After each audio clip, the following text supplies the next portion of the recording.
रेस्टार सड़क के किनारे एक छोटी सी सब्जी की दुकान लगाता था और सब्जी बेचने से ज्यादा लेट के पायल के बारे में सोचते रहता है। पायल उसकी बचपन की दोस्त थी, लेकिन अब उसकी जान बन चुकी थी। वो खुद से बोला, बस आज तो कह ही दूंगा उससे, जो होगा देखा जाएगा।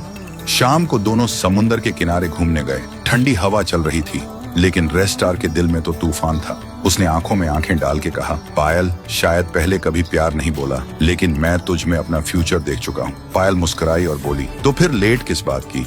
मम्मी पापा से मिलने कब आएगा? रेस्टार की दुनिया ही रोशन हो गई और दोनों घर लौटने लगे। सब कुछ परफेक्ट लग रहा था, लेकिन किस्मत को कुछ और ही मंजूर था। थोड़ा आगे जाने के बाद सामने से एक तेज रफ्तार गाड़ी आई और जोर से टक्कर। सब कुछ एक पल में खत्म हो गया। कुछ देर बाद रेस्टार की आंख खुली। उसने देखा पायल जमीन पर बेहोश पड़ी थी, खून से लथपथ। रेस्टार घबरा के चीखा, पायल मेरी जान, उठना। लेकिन पायल बिल्कुल शांत थी।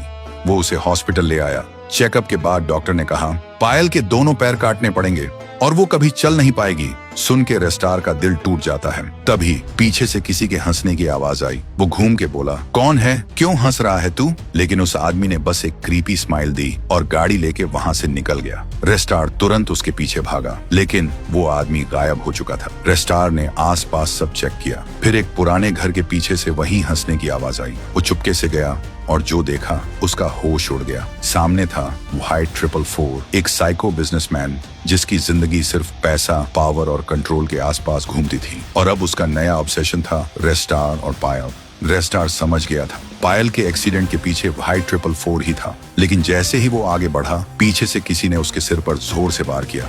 सब कुछ अंधेरा हो गया। जब होश आया, रेस्टार ने अपने आप को एक पुरानी बंद फैक्ट्री के अंदर पाया, जंजीरों से बंधा हुआ। अब सवाल ये है, व्हाइट 444 ने पायल को मारने की कोशिश क्यों की? किसने रेस्टार के सिर पर वार किया? और रेस्टार वहां फैक्ट्री तक आया कैसे? अगर जानना चाहते हो तो कमेंट करो। पार्ट 2 चाहिए।